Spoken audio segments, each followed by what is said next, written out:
Hello Gemini, welcome to your reading. My name is Maria and this is a tarot story for you if you have Gemini anywhere in your chart, if you're a cross-watcher who's quantum entangled with a Gemini, and or if you feel like you were guided here, if the story resonates, then surely it was meant for you as well.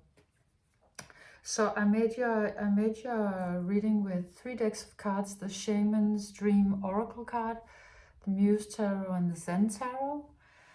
Your reading starts with this card, the Netcaster. Preparations coming into fruition. So you're stepping out of a fog, could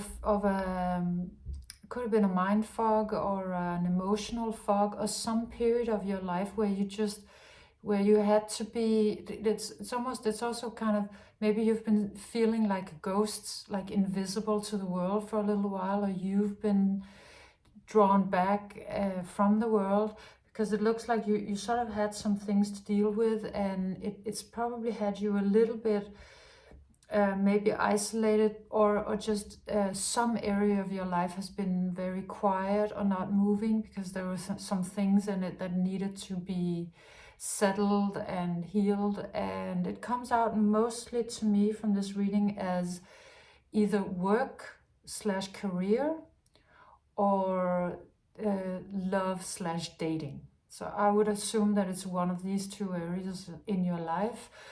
So but you have been sort of, maybe you've been trying to figure a lot of things out. Maybe you had some loose threads, loose ends that you needed to tie up, because this one is really stepping sort of out of a foggy landscape and sort of getting ready to cast their net again, getting ready to step back into that area of your life, or to open up for something new coming in there. And it also, because it comes out with preparations coming to fruition, it's like that thing that you've been doing, that period of time that you've taken to sort out some things, was a preparation for your next new beginning. And it's coming, or it might already be kind of on its, it might already be happening. So depending on when you find the storyline, switch around the past and present tenses, and also you can switch around all the genders and that. So what you've been working with comes out as the 6 of Emotions and the 7 of Voices. This one comes out upside down, but it's really just about, it's because it is to me about the upside down. It's about and sort of an alternative reality where filled with a lot of pain and trauma that lies under the surface, and gets activated by things in your life, by maybe it could be deceit or other people who are maybe not completely well intentioned, or little weird things or big weird things that sort of activate traumas that are lying somewhere underneath. And you could have been going through that. And also the 6 of Emotions that always comes out to me as core wound. So something was activated, looks like sort of an emptiness or a longing. And but all of this, you have been working through it. And while you were doing that, there was kind of a silence on the west front, I want to say.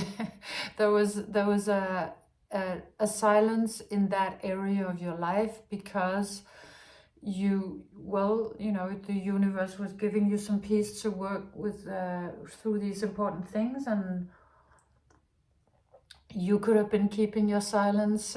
Maybe you were ghosting someone, actually, because that ghosting came out, or somebody was ghosting you, and so there's been this silence.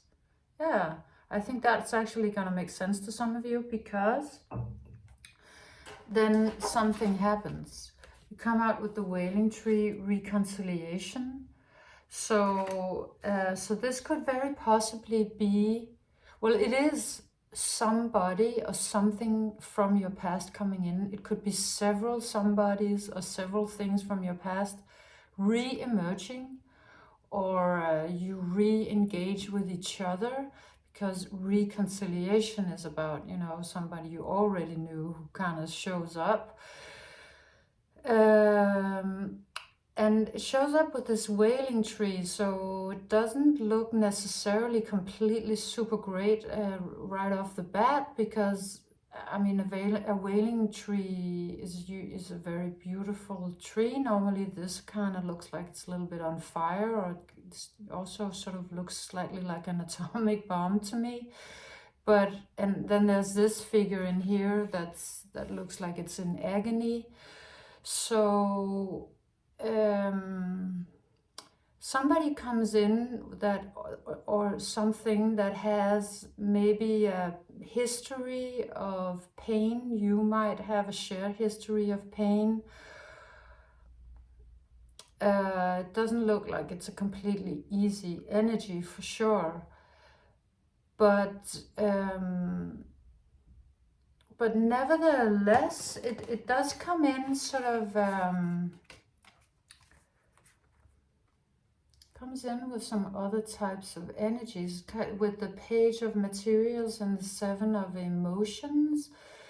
So it's like somebody from your past, or something, maybe an old working place or environment, or old colleague that wants to offer you a new position in some other, something like that, comes in, and it suddenly presents you with a lot of options, and it's also like it's kind of wooing you.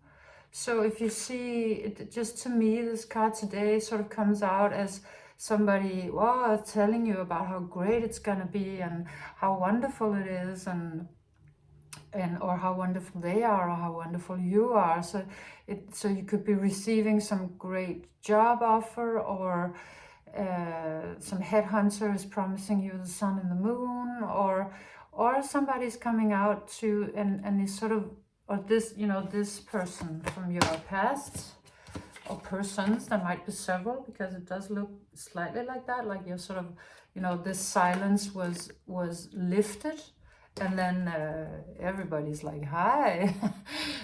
So either one or two. Does look like they're love bombing you a little bit, or a lot of bit. Yeah, could look like that. And so you're suddenly, from having been in the silence and fog and all of that, suddenly there are options, or at least you have a choice to make. Could be several choices, you know, could be choosing between several things, or you have a choice to make as to whether you want to engage with this energy. So here you are, kind of trying to make that choice. However, on the deeper level, even though this may be very seductive and interesting, or yeah, just you know, somebody who comes in and really wants to tell you how great you are and all of that, even though of course that's great. I mean, well, it's at least it's very flattering, and kind of maybe enlivening you a little bit, because you've certainly been in some other kinds of energy. So when somebody comes in like this and really wants to tell you how great you are, and maybe give you flowers and all of that, that would be you know, quite inciting in a way. But what they really are, what that person that comes out with the wailing tree and the Page of Materials really is, or that offer, is the miser. So it's actually, you see, this one is giving, presumably giving. I mean, of course it is I mean, it's not immaterial. It's what they're giving is something abstract, like they're giving you something, like things that sound good, you know, they're saying words that sound great, but the actual reality of them is this. So for example, if it's a job, they're coming in, they're promising you a great job, but actually they're not gonna pay you what you're worth, or they're not really going to compensate you or they might not, they might not really want to part with the money when it comes to, it's something like that. Or if it's emotional, if it's somebody, then they're not really about love, because this is sort of the opposite of love.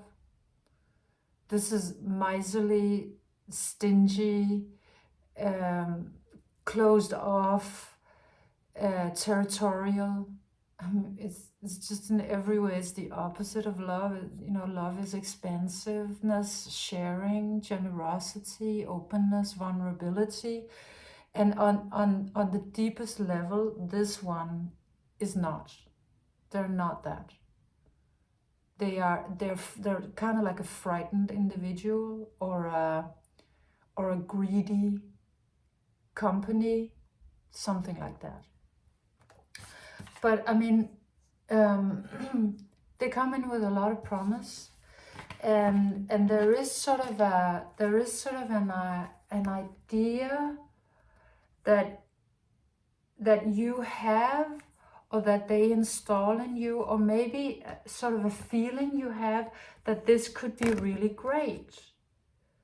I think you could be one of those people who have kind of, well, one foot in another world, which can be kind of typical for the signs that are double, like you and Pisces, who have like two, Pisces has two fishes, and you're the twins.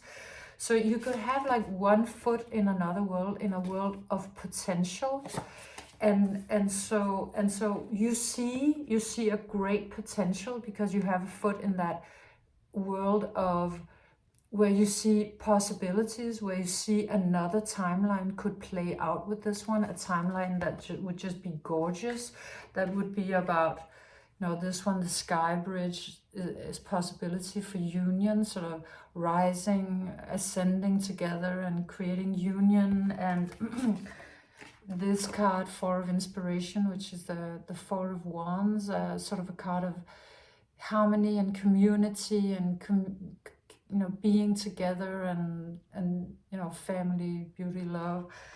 And then this Trust card, like just sort of flying out into a rosy future. So I think that one part of you might sense that would be sort of a possibility with this one. That that if just the sun and the moon were just in the right place, and if you sort of well, we have this expression in Danish, that if you sort of chop off one toe and you chop off a little bit of the heel, then the foot will pass into the shoe and it'll be all right.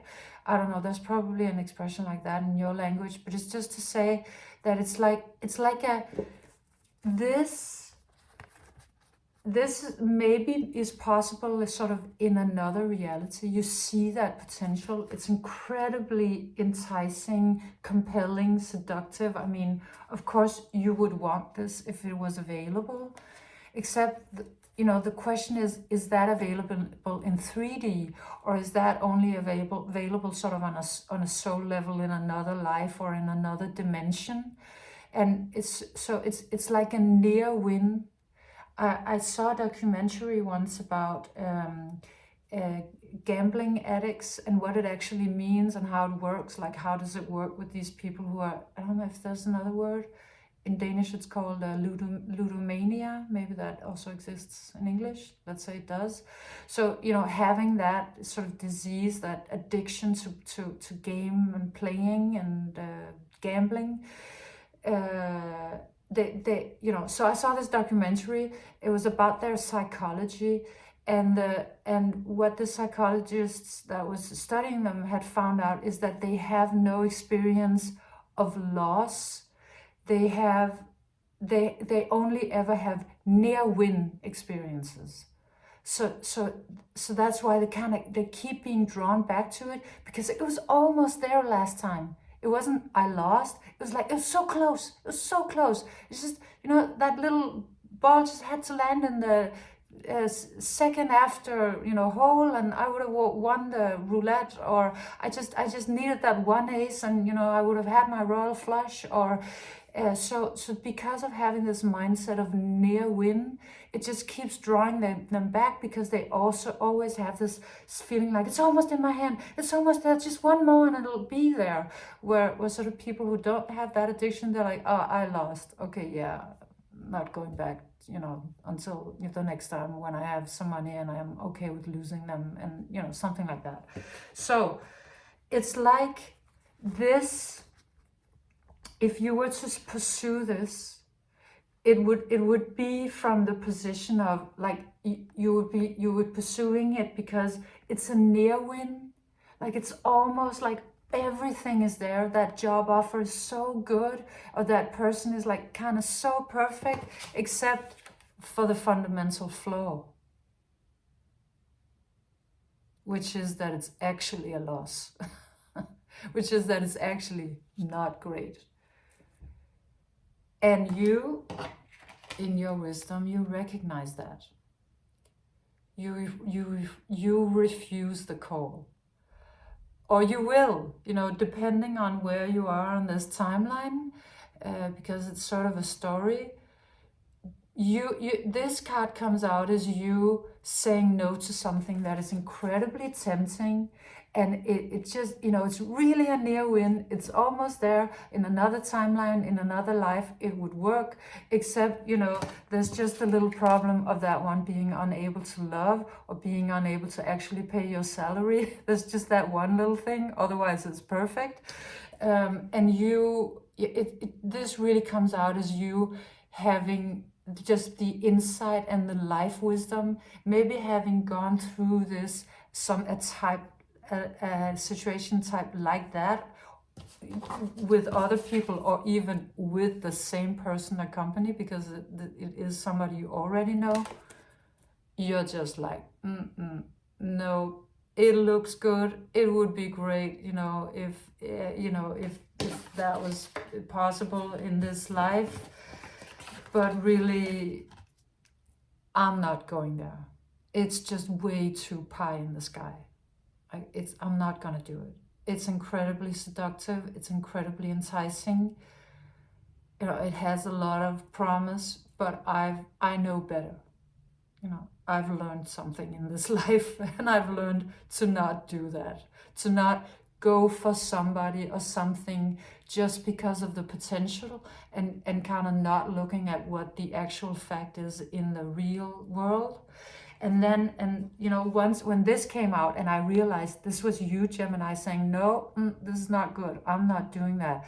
I looked at the cards again, and I just realized how clever that was, like how insightful, how intelligent of you, because none of this is grounded. So if you look at this, at first glance, it looks like a stairwell, but then looking closer, it's not. It's rocks floating in space. It's not a stairwell. It's not grounded. You can't actually walk this stairwell because of it not really existing. This is kind of floating on a sky, on a cloud in the sky. And this also has no grounding. So it's actually all in a way pie in the sky. And you recognize that, Gemini. You see that. I mean, I got chills when I realized it's just so insightful. It's so wise, because, you know, it's kind of like just seeing temptation and then being like, no, I know better. And I know that you're coming in to pretend that you are, to sort of with the promise of giving me everything I want, everything I could ever dream of, but I've wised up. It's so great. It's so great. And you then come out with these two cards, the Muse of Emotions and the Hang Muse from the Muse deck. And they come out as, first of all, this comes out as a superhero. Like just sunglasses on. He has sunglasses on. It's just kind of hanging in this super sunny environment, and it just looks like a sort of a new superhero, somebody we haven't seen yet, like, I don't know, sort of acrobat superhero, or a super smart, seeing through everything superhero. I don't know what kind of superhero you are. You might know, but you are. It's kind of like you're stepping into it by saying no to that thing that sounds so good, but really is not going to manifest as the thing you need. And also this one, the Muse of Emotions, which is, of course, here's you, right? You with, one side and the other side being very harmonious. Your two inner twins, drinking something, and then just this openness of your heart that is flowing out, just, choosing expansion, choosing heart chakra vibe energies, flow states, natural openness. I mean, these two are sort of the opposite to what this one is, right? I mean, this one is closing down, this one's heart chakra is not even, visible or available, completely shut off.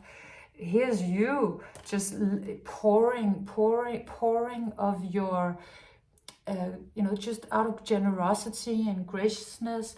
And it also came out as, this reminded me also in another reading of Isabella Rossellini and the part she played in Death Becomes Her, if you've seen that movie, where she's sort of like this sort of gorgeous goddess kind of creature who lives in a palace with all of these half-naked, beautiful young men who serve her every whim. It's not, not that I'm an advocate for palace slaves or anything, but it comes out as a metaphor as people wanting to serve you. So see how that's actually, so you something opposite of what was offered to you happens, because this one pretended they were coming in with sort of everything, but on the deeper level, they're not going to give you anything. But then you choose, no, I'm going to just choose myself, my own, superhero, badass, like a boss, me, and let my heart be open to the right things, and then people are gonna flock around you to give to you. That one was coming in to take. Here with you in this state of just opening, flowing, giving, people are gonna just, almost like throw themselves at your feet. It's to serve you, to be there, to give to you. For, there's gonna be an incredible amount of abundance.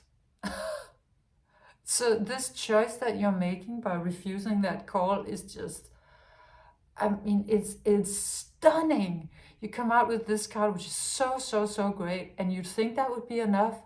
No, you come out with the abundance and the overflow card. I mean, it's like abundance and then, well, double up actually on abundance, like one twin and the other, you get twice the abundance. It's kind of great.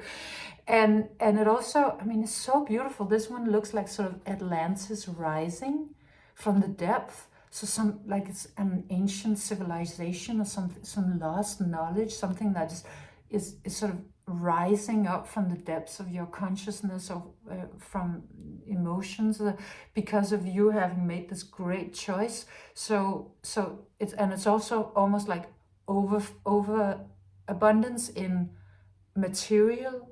So this one is very earthy, material abundance, and then emotional consciousness abundance because of this water.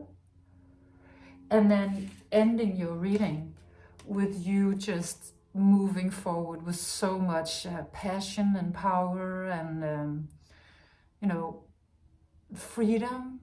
It's like you freed yourself of the shackles of being tempted by something that's really doesn't have your interests at heart, and then choosing you, and then it just opens this whole new world and this new beautiful freedom for you, and it, ultimately really taking you from this foggy kind of slow moving thing to this amount of clarity and forward movement.